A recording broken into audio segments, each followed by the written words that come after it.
Canadian classic rock group Klaatu has recently released another collection of rarities, including some live tracks from their 2005 reunion gig. Online from Ontario, Canada, are Terry Draper and John Woloschuk. Guys, welcome to Kaleidoscope Ears. Well, nice to be in Tasmania, Dwayne.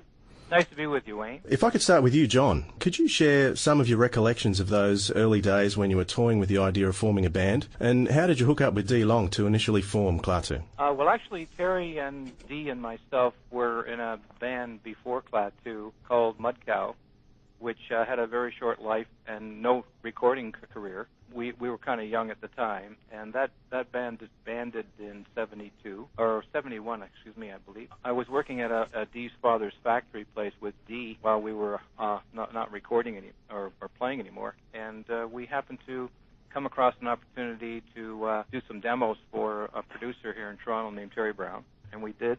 And he liked them, and he signed us. Then Terry, who had played with us at Mud Cow, was available. So about a year after we first started working with Terry Brown, we got Terry Draper in the band. So, and then that formed the threesome that we remained that way for the remainder of our career. Yeah, Terry, I was going to ask you the same question, but I think John's answered that. Terry, what kind of music was influencing you personally in that particular time? Actually, John introduced me to the psychedelic 60s. The pop aspect of that, which I'd pretty much forgotten and foregone, actually, because I was much more into King Crimson and the Moody Blues and the more esoteric aspect of that entire era, and then moved into Genesis with Gabriel, of course, not with Phil Collins, and that kind of thing. And it's all kind of melted together, and we were always Beatle freaks. All three of us were big fans of the Beatles. Okay, John, was that similar for you? You had the same kind of taste, did you? Yeah, I was the big fan of the mid-'60s, the psychedelic period in particular. I think Sgt. Pepper was the real door opener. Okay, if I could ask either one of you, what was the idea behind leaving your names off the first few albums? Do you think that worked to your advantage? Well, that was a Damocles sword, but you know what? That was John's idea, and I'm going to let him bounce this ball. Well, originally, when Klaatu first began in early 1973, it was just two of us, Dee and myself, and we decided that we didn't really want to go the route of, glam rock was starting to take off at that time, and we felt that the emphasis in the music industry was, drifting away from the music itself to what we consider to be superficial items. So we decided that rather than do the glam rock thing or the personality thing, that we would try to do music that was good enough that it could speak for itself. So and nobody would have known who we were anyway. And at the time, we didn't really want to advertise the fact that we were, two Canadians from Toronto. So, that's how it really began. It really there was no plot about trying to fool people into thinking we were another band or anything. It's just that we felt that the music should come first. All right, next question. Calling Occupants is a song that you both share the writing credit for. Terry, did that writing partnership pay off for you? And why didn't you write more songs together more often? That's a really good question, John and I were both into the sci-fi, and so was Dee, obviously, seriously into the sci-fi. And John and I just hit on this idea, and it was actually a book written in 1951, The Flying Saucer Reader, and it was about the International Flying Saucer Bureau, the IFSB, who decided to make this message. And they were going to, around the world, were going to telepathically send it to the aliens. And it actually goes, calling occupants of interplanetary craft, calling occupants of interplanetary craft, we are your friends, etc., etc. And we took a large portion of that message and thought that if we could get this on the radio airwaves opposed to mental telepathy, which neither John or I are good at, it would be a bonus. And maybe they would come and save planet Earth and rescue us. It hasn't worked out yet. Have you noticed? Yeah, I have noticed that, actually. John, do you have any... John and I did do some other writing. There's a song, December Dream, on our Magenta Lane album that I'd written, and John came and saved. We wrote the chorus together, and that took it over the top. Up until that, it was a pedantic ballad about the demise of John Lennon. And John said, you know what, this needs to go up a notch. And we wrote the chorus together and saved it. But John and I had written a bunch of other songs previously in the early years, back in the late 60s, that were interesting, but never saw the light of day for good reasons. They were unfit for public consumption, I think. Maybe one day. John, do you have any comments on calling occupants? Other than the fact that we were very lucky that we came up with it. It was just one of those things where all the gears meshed, and we came up with something that was well beyond our capabilities. How do the royalties compare with your version as opposed to the Carpenters' version? Well, to be honest with you, the Carpenters' version has been more successful from a purely financial point of view. But critically, most fans that we speak to say they prefer our version. I happen to like the Carpenters' version a lot. I think you'd have to be tone deaf not to be impressed with Karen Carpenter's voice. And I got to also add that it really is. I think flattery is an understated way of describing what it feels like to have Karen Carpenter sing one of your tunes. Well said, John. And John, during the recording of one of the tracks, I remember Dee mentioning Little Neutrino. You had a surprise visit from one of the Rolling Stones. Do you remember that? Yeah, actually, Mick Jagger came in to spec out the studio we were working at. And we were, in fact, working on Little Neutrino. In fact, we had the 24 track was on the tape machine backwards, and it was also sped up, I believe. And Terry Draper was out in the studio doing rolls on cymbals, so we could come up with some sound effects. In those days, we didn't have digital, reenactments of tunes. We didn't have sampling, none of that. You had whatever crazy sounds you wanted, you had to create from scratch. Terry, from what I've read, Dee and John seem to want to pursue different musical styles at various times, Dee being more rock-oriented. John seemed to have a bit more of a psychedelic taste. Did you at times feel like the meat and the sandwich?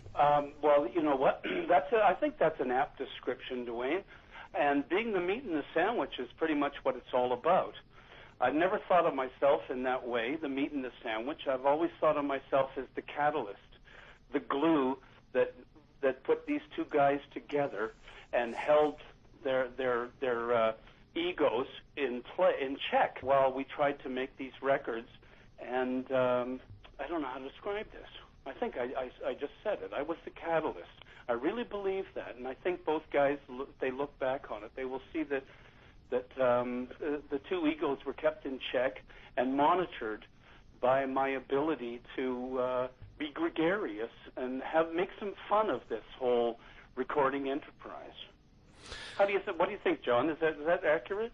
Yeah, and I would add to that Terry was very much part of the Klaatu legend, as it were, in the sense that Terry spent a lot of time with myself, for the most part, going over the graphic representations of ourselves, and the fact that we had no photographs. We had to the artwork that accompanied our albums gained an extra significance and importance because it really was the only visual evidence that fans got to see of us. So, and Terry was very much involved in developing that persona. In fact, Dwayne, do you have a copy of Soulology, the new CD? Yes, I do. Well, you know the picture on the front cover? Yes. I finally got a credit on a Klaatu album because I actually took that picture on site on the back of a camel at the pyramids. Oh, very good. So I was instrumental in the presentation of the Klaatu image. How did you find that pyramid with the sun logo on it? You'd have to go to the back side of the pyramid to see that. Oh, I see. Now, if I could ask... I go to the back park where the tourists aren't allowed to go because I greased the police. John, if I could ask you, do you have a favourite Klaatu album or period? I think the first album is the favorite because it was the most fun to make and we had the most time to make it in. It was actually made over a period of almost 3 years to the day. And there were lots of times in that 3-year period where we weren't in the studio, but the amount of time that lapsed from the very first recording to the very last was about 3 years. So And we really developed in that 3-year period. That's where we went from being two guys not really knowing what they were going to do to actually getting to the point where we had an album in the can that we were all very pleased with. And further to that, the time between sessions allowed us time to listen to these monitor mixes and make them unfold properly, where everybody would go home and listen to them and come up with new ideas to further each individual song. Whereas when you do other albums and you do it in 6 months, you get time to sit back after it's finished and find out what you should have come up with. Does that make sense, John? Absolutely. Yeah. So that's John's favorite. My favorite is actually the Hope album. I like the whole concept idea, and working with the London Symphony was spectacular. And it was great to finally get that version on the Sunset album a few years back. I think it was the more orchestral version that was on that album, wasn't it? Yeah, it is indeed. And when we listened to it in retrospect, we hated it when we got home and mixed it down because of a deadline with Capitol Records. And then they decided to allow us more time because they let the first album run its course with that ridiculous Beatle rumor. And then we spent some more time and fixed it up. But when we listened to the orchestral version, as you call it, Dwayne, a few years ago when we put this Soulology out and we're looking for things to put on it, we were very much surprised at how good it actually sounded, how pure it sounded, and how sweet, without all the synthesizers and all that. But it's, I'm not sure which one I like better. Terry, what have you been up to since Klaatu disbanded? Putzing around, keeping myself busy. I'm a manager of a serious bar here in the Toronto area, and I still have a recording studio in my house and put out a few things here and there.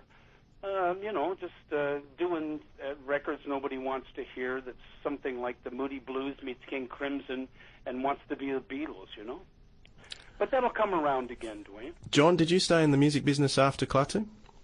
Not for any length of time. I sort of, I think my official hanging up to the skate state was sometime in 1984, and I have my own accounting practice. The other thing, too, is that we own the publishing to most of our songs, so I sort of manage our publishing company. But no, I haven't really been active on a professional level. Like Terry says, I putz around as well, but it's for my own enjoyment with friends and things like that. But I have no aspirations of, getting into it professionally. Terry, tell us about Soulology, the most recent Klaatu release. What's that all about? I don't know, Dwayne, if you're familiar with the Sunset Collection. Yes, I am. It was a double CD we put out 3 or 4 years ago, excuse me, which had a collection of actually there's one live track and a bunch of demos and some singles that were done, remixed as singles from the various albums, and of course the orchestral Hope version. Just a collection of different stuff that was pretty cool that people have been wanting to hear. Kind of an anthology of a history from the beginning, the first 2 singles the boys did Without Me, and all sorts of stuff. When we put that project together, there was another 12 or 13 tracks left off because they'd already been repeated, and we didn't want to put two songs the same on the same disc set.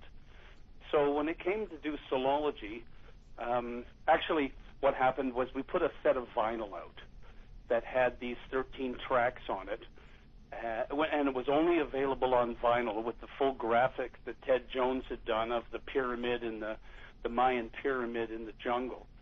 And it turned out to be very cool, but it was only available on vinyl, and the fans requested to get it on a CD. So we took those tracks and melded them with the 6 songs that we did at the Klaatu recital in 2005, May. I guess that's like 4 years ago. And It's called Soulology. Okay, John, why has Soulology taken so long to get a release? Terry just mentioned that the live tracks recorded 4 years ago. Why so long? And what's happening with the accompanying DVD release, World Contact Day, I believe it's called? Well, as far as the length of time that it took, we had to get the live tracks mastered, and we made a couple of attempts at that one of the first of which we weren't altogether happy with, and but we did manage to raise some financing to get it mastered second time, and we've had much better results with that one. Remixed and mastered, John. Remixed, actually, and mastered, and we utilized the services of a very good engineer here in Toronto named John Bailey at his studio, the Drive Shed, and he did a really super job. It was done on Pro Tools. And anyway, so that's why it took so long, but we finally got it done. And then the DVD release, we don't have the DVD totally edited yet. It needs to be edited, and we're not sure. We can't give you a firm date on that because there's some financing issues that we got to deal with to get that completed. Now, Soulology is only available at this stage from eBay, but a worldwide release is pending. Terry and John, it's been a pleasure speaking with you. Thank you very much for joining us on Kaleidoscope Ears. Thanks, Dwayne. It's been a pleasure. Thank you, Dwayne. Thanks for inviting us. Oh, that's Raymond Gassi. He was the guest vocalist. That was the only Klaatu song he appeared on, and he sang the high part, and I sang the low part. Klaatu comes from a film that was made in 1951 by 20th Century Fox. It was called The Day the Earth Stood Still. Yes, it yes, I starred remember that Michael one. Rennie and Patricia Neal. It was a sci-fi story about an alien that came to Earth to warn Earth that if it didn't correct its hostile ways, that the planet Earth would be obliterated because of its threat to other planets. And the character played by Michael Rennie, the name of that character was Klaatu. So it's a revisitation of sorts. Well, you know what, Nobby, I think never say never comes to mind. But if I was a betting man, I would keep me money in me wallet. AIG. Buy AIG. Yeah. Well, we don't have any plans to do it. Let's put it that way. I never rule anything in. I don't rule it out. But right now, there's currently no plans to do any live touring. Didn't Errol Flynn come from Tasmania? Yeah, yes. He was born and raised here in a little town called Newtown. And you know what? I watched Captain Blood on TV just the other day, not 2 weeks ago. Your music was neither full prog rock, but it was not a straightforward pop album. And it was that crossover that I found so appealing back then. And it still appeals to me today. I've actually described our music as progressive pop. That's the phrase I use. Yeah. Is that good for you? No, that really would encapsulate it well, you know. But look, I can still listen to your albums today, especially the first album. I'm especially fond of, and it still sounds as fresh today to me as it did back then, and that is a sign of the quality of the music that's in those grooves. And I really appreciate the effort that you guys put into it to manufacture such a brilliant piece of music that people can still enjoy all these years later on. So I really like to thank you for that. There's a compliment. Thank you very much. That's very kind. Yeah, so I want to thank you once again for the time that you granted us. And in behalf of Kaleidoscope Ears and also Edge Radio, all the best for the future, guys. Thank you very much. Thank you so much. And I hope we'll talk again. Let's do it.